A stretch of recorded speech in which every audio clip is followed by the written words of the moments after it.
এমন সাহেব প্রায় 14-15 বছর এখানে মুসলিম শরীফে ওস্তাদ ছিলেন, মুহাদ্দিস ছিলেন।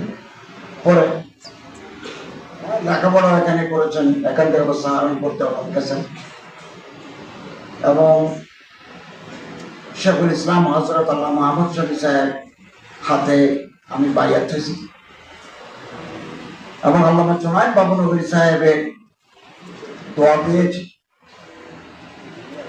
তিনি আশা করেছিলেন, আল্লামা জুনায়েদ বাবুনগরী রহমতুল্লাহ আলাইহি, আমি কলেজে 26 বছর শিক্ষকতা করেছি চট্টগ্রামে, এরপরে আন্তর্জাতিক ইসলামী বিশ্ববিদ্যালয়ে 2 বছর শিক্ষকতা করেছি। তো ওনার একটা আরজু ছিল আমি যেন জীবনের একটা পর্যায়ে একটা হাদিসের দরস দিই। তো ওনার চেষ্টায় আমি জিরি মাদ্রাসায় প্রায় 4 বছর হবে তিরমিজি আউয়াল দরস দিতাম।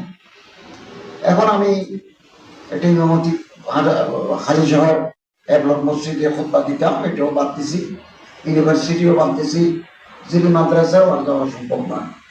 জীবনের একটা ক্রান্তি লগ্নে চলে আসছি। আল্লাহ যতদিন কাজ করার শক্তি দেন করবো, আল্লাহ তাআলা রহমত কামনা করবো।